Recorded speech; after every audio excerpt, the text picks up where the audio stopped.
Study IQ IAS, अब तैयारी हुई अफोर्डेबल।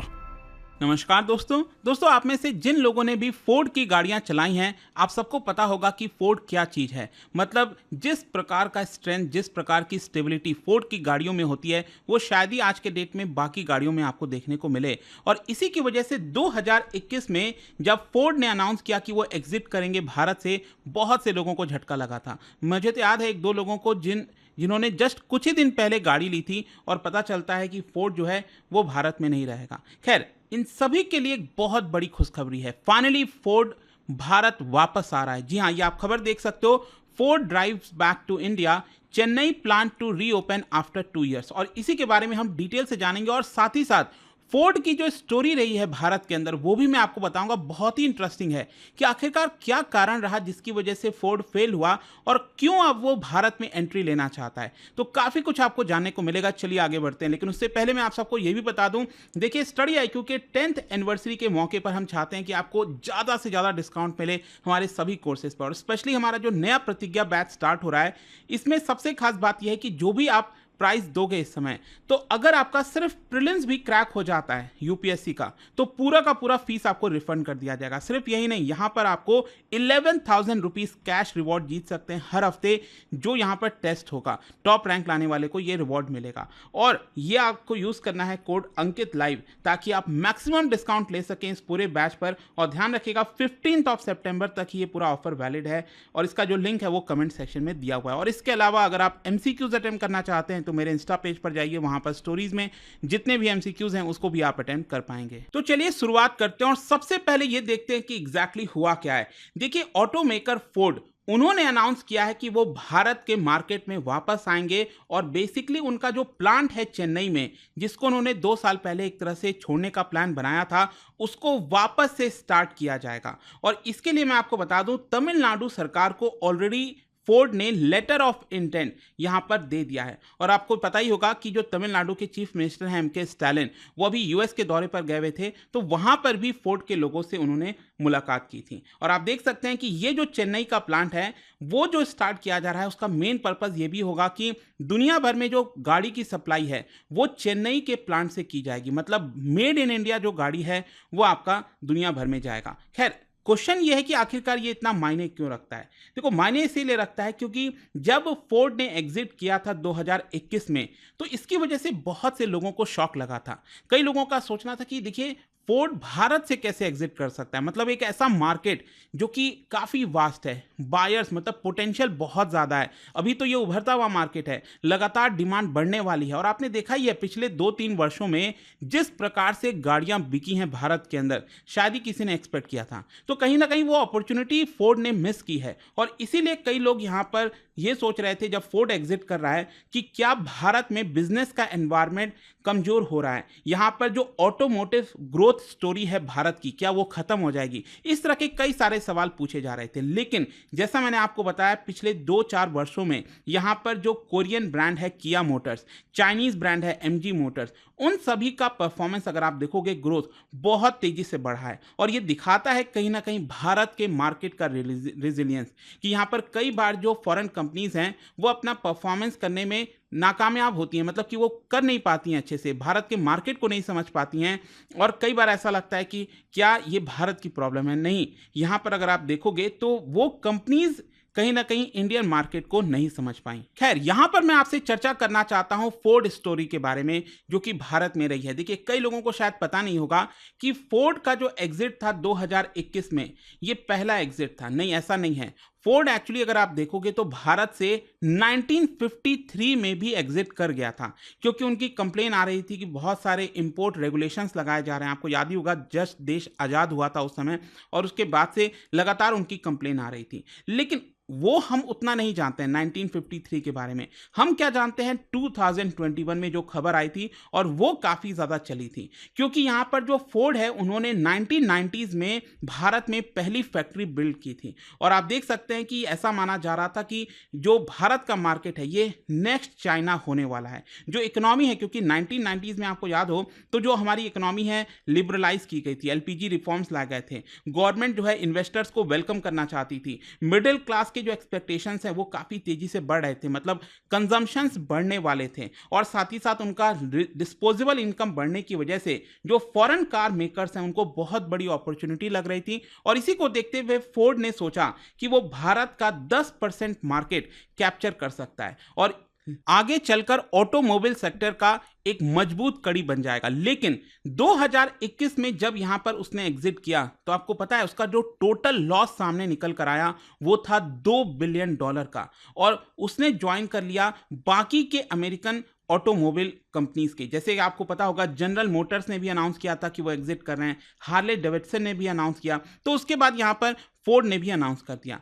तो इसी की वजह से शक हो रहा था क्या भारत में ऑटोमोबाइल सेक्टर धीरे धीरे खत्म होते जा रहा है। लेकिन यहां पर आप देख सकते हैं कि जो फोर्ड है उन्होंने रीजन ये दिया था कि वो एक तरह से रीस्ट्रक्चरिंग करें, ग्लोबल रीस्ट्रक्चरिंग करें अपने कंपनी की, और जिसमें वो भारत का ऑपरेशन कर्टेल करना चाहते हैं, बंद करना चाहते हैं। जो फोर्ड है 25 साल पहले भारत में आया था और उसका टारगेट था कि भारत का 10% मार्केट कैप्चर करेगा। लेकिन जब फोर्ड एग्जिट कर रहा था तो मार्केट शेयर आपको पता है फोर्ड का कितना था, सिर्फ 2% था। ऑल्दो मैं आपको बता दूं फोर्ड की गाड़ियां बहुत बेहतरीन हैं, लिटरली बहुत बेहतरीन है। कभी मौका मिले, अगर आप में से नहीं चलाया लोगों ने, स्पेशली मैं देखता हूं भारत में कई लोग फॉर्च्यूनर के पीछे काफ़ी पड़े रहते हैं।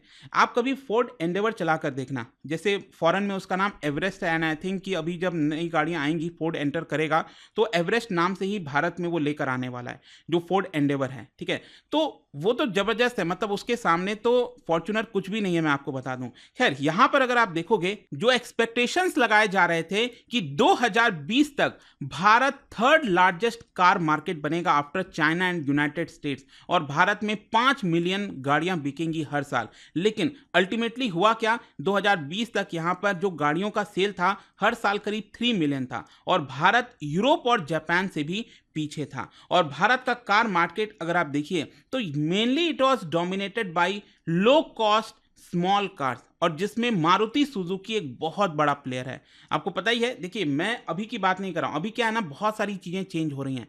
मैं बात कर रहा हूं 2020-21 के पहले, कोविड के पहले, आप समझिए। तो भारत का car market actually low cost जो स्मॉल गाड़ियां हैं उनसे डोमिनेट करता था, उसमें मारुति सुजुकी सबसे बड़ा प्लेयर था।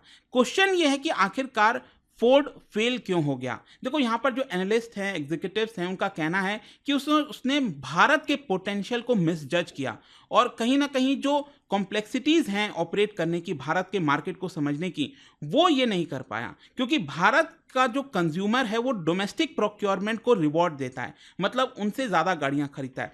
आप खुद सोचिए, कोविड के पहले ज़्यादातर लोगों की पसंद क्या होती थी कि गाड़ी छोटी हो, सस्ती हो। सस्ती होना, देखो प्राइस सेंसिटिव मार्केट है भारत में, फ्यूल एफिशिएंट तो बहुत ज़रूरी है। अब फोर्ड की गाड़ियाँ क्या है कि बहुत तेल पीती हैं, जी हाँ, वो मतलब एवरेज क्या ही आता है उसका। तो इसकी वजह से आपको अपनी गाड़ी फ्यूल एफिशिएंट बनानी थी, और साथ ही साथ सबसे जरूरी था कि इंडियन रोड्स के हिसाब से, क्योंकि बम्पी रोड्स, अब तो क्या है आप देख रहे हो भारत के रोड्स की सिचुएशन काफ़ी बेटर हो गई है पहले के मुकाबले, लेकिन पहले तो सिचुएशन काफ़ी ख़राब थी, तो वो अच्छे से ड्राइव कर पाए, ये सब बहुत इंपॉर्टेंट था। लेकिन आपको मैं बताता हूं एक्चुअली फोर्ड ने किया क्या। 1990s में जब वो एंटर किया तो ह्यूंडई भी उस समय भारत में एंटर की थी। एक तरफ ह्यूंडई ऐसी थी जिसने छोटे गाड़ी पर फोकस किया, उसने भारत के मार्केट को समझा, और आपको पता ही है सेंट्रो द किंग, मतलब सेंट्रो तो गजब चली है भारत में, आज भी सबको नाम पता है सेंट्रो का, ऑल्दो अब नहीं, लेकिन सेंट्रो एक जमाने में हुआ करती थी कि सब लोग उसी को पसंद करते थे। लेकिन दूसरी तरफ जो फोर्ड है उसने कौन सी गाड़ी लॉन्च की, उसने गाड़ी लॉन्च किया एस्कॉर्ट। ये वो गाड़ी थी जो यूरोप में 1960s में लॉन्च हुई थी। आप देख सकते हो ये लंबी गाड़ी थी, सेडान गाड़ी थी, और इसका जो प्राइस था ना वो इंडियंस को बहुत ज़्यादा शॉक में ले गया। जी हाँ, यहाँ पर प्राइस बहुत ज़्यादा था, तेल बहुत ज़्यादा पीती थी, और यहाँ पर दूसरी तरफ ह्यूंडई, मारुति सुजुकी जो अफोर्डेबल प्राइसेस पर आपको गाड़ियां दे रही थी, और इंडियन मार्केट कहीं ना कहीं उसी की तरफ जाना चाहता था। और ये एक बड़ा कारण बताया जाता है कि जिसकी वजह से फोर्ड फेल हुआ। सिर्फ यही नहीं, आप में से कई लोग आर्गुमेंट दे सकते हैं कि सर देखिए जो फोर्ड एंडेवर है इको स्पोर्ट है, ये तो बड़ी अच्छी गाड़ी होती है और इसकी सेल भी बहुत अच्छी हुई थी। लेकिन अल्टीमेटली आपको समझना है कि एक दो गाड़ी का सेल अच्छा होना सिर्फ इससे आपका लॉन्ग टर्म सक्सेस तय नहीं होगा। मतलब इको स्पोर्ट का सेल बहुत बेहतरीन था, एंडेवर बहुत लोग पसंद करते थे स्पोर्ट यूटिलिटी व्हीकल, लेकिन यहाँ पर आपको उस हिसाब से इवॉल्व करना होता है ना, टाइम टू टाइम आपको और उसको बेहतर की तरफ जाना होता है, नहीं आपको और ज़्यादा सेगमेंट निकालने होते हैं, कंज्यूमर्स को आपको और चॉइस देनी होती है। उसमें कहीं ना कहीं फोर्ड जो है फेल कर गया था। और देखिए यहाँ पर एक और कारण है फेल होने का, वो था कि फोर्ड की गाड़ी महंगी थी। महंगी कहने का मतलब यह है कि आप इकोनॉमीज ऑफ स्केल अचीव नहीं कर पा रहे थे। क्या होता है ना कि जब आप बहुत ज़्यादा प्रोडक्शन करते हो अपने प्लांट पर, तो ऑटोमेटिकली जो ओवरऑल कॉस्ट है गाड़ी का वो थोड़ा सा कम हो जाता है और आप कॉम्पिटिटिव हो जाते हो, आप कम दाम पर गाड़ी की सेल कर पाते हो। लेकिन फोर्ड का मार्केट शेयर इतना कम था कि वो यहाँ पर अपना फुल कैपेसिटी भी यूटिलाइज नहीं कर पाता था। क्योंकि आपको मैं बता दूं, फोर्ड का ऑलरेडी एक प्लांट था, उसने दूसरा प्लांट में भी इन्वेस्ट कर दिया 2015 में। लेकिन मैं आपको बता दूं, यहाँ पर वो एक्सपेक्ट ये कर रहा था कि 7 मिलियन कार्स हर साल वो बेच सकेगा 2020 तक, और 2025 तक 9 मिलियन कार्स बेच सकेगा। लेकिन ऐसा कुछ भी नहीं हुआ। इनफैक्ट फोर्ड जितनी गाड़ी प्रोड्यूस कर सकता था अपने फैक्ट्री में, उसका सिर्फ 20% ही वो प्रोड्यूस कर पाता था, क्योंकि गाड़ी की सेल ही नहीं हो पा रही थी। And that is the main reason कि उसको इकोनॉमीज ऑफ स्केल नहीं अचीव हुआ एंड वो एक तरह से फेल होती चली गई।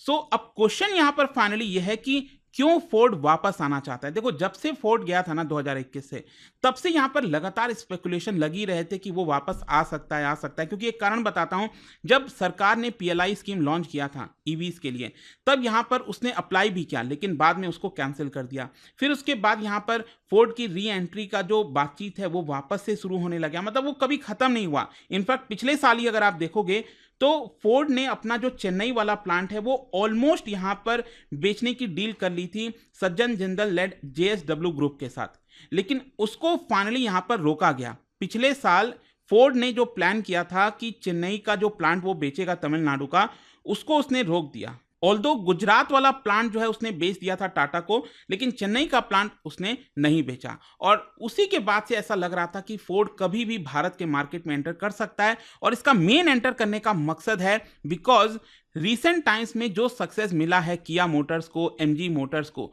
इसको देखते हुए फोर्ड को कहीं ना कहीं लगता है कि भारत का मार्केट जो है वो काफ़ी मैच्योर हो गया है। स्पेशली आप देखिए फॉरेन मार्केट में अगर हम बात करें, चाइना, US, वहाँ पर अगर हम बात करें तो ग्रोथ का उतना शायद पोटेंशियल नहीं है। यूरोप के अंदर, यूरोप का मार्केट शायद उतना पोटेंशियल नहीं है। पोटेंशियल कहाँ है ग्रोथ का? वो है भारत, क्योंकि डिमांड बहुत ज़्यादा है, कंज्यूमर्स बहुत ज़्यादा हैं। और ऑलरेडी देखिए फोर्ड का जो एक तरह से आप समझिए जो ब्रांडिंग है वो अभी भी काफ़ी स्ट्रांग है। भारत में पोटेंशियल बायर्स हैं, तो उसको ऐसा नहीं है कि अपने आप को स्थापित करना पड़ेगा। मान लीजिए कोई नई गाड़ी आती है भारत में, तो उसको तो अपनी ब्रांडिंग करनी पड़ेगी ना, तब तो लोग गाड़ी लेंगे। तो उसको तो उसकी इतनी ज़रूरत भी नहीं है। फोर्ड तो काफ़ी इजीली यहाँ पर अपने माल को बेच सकता है, गाड़ियों को बेच सकता है। और इसी की वजह से अब यहाँ पर आपको पता है भारत नई EV पॉलिसी लेकर भी आया, इलेक्ट्रिक व्हीकल, तो बहुत सारा पोटेंशियल है। अब देखना होगा कि फोर्ड क्या वापस से मार्केट में एंटर करके अपने आप को एक बड़ा प्लेयर बना सकता है कि नहीं। आपका क्या सोचना है इसको लेकर मुझे कमेंट्स में जरूर बताइएगा। बट आई होप कि वीडियो आपको पसंद आया होगा। और जाने से पहले एक इंटरेस्टिंग क्वेश्चन, क्या बता सकते हो कि ऑटोमोबाइल सेक्टर में भारत में ऑटोमेटिक रूट के थ्रू कितना FDI लिमिट है? इसका राइट आंसर आप सबको पता है, मेरे इंस्टाग्राम पर तो मिलेगा ही, वहां पर अगर आप नहीं हो कोई बात नहीं, टेलीग्राम से ले सकते हैं इसका सही उत्तर। मैं कई सारे जो MCQs हैं वो यहाँ पर स्टोरीज में डालता रहता हूँ। अगर आपको PDF चाहिए तो टेलीग्राम पर आइए, अलग अलग सोशल मीडिया पर आप जुड़ पाओगे। और जैसा मैंने आपको बताया, अगर आप UPSC की तैयारी कर रहे हैं, स्पेशली ये बैच अगर आप चाहते हो दोस्तों, 15 सितंबर तक आपके पास बड़ा मौका है इस ऑफर को लेने का by using the code Ankit live. And hope कि ये वीडियो आपको पसंद आया होगा। मिलता हूँ आपसे next time. Till then, thank you very much, see you soon. Study IQ IAS, अब तैयारी हुई अफोर्डेबल।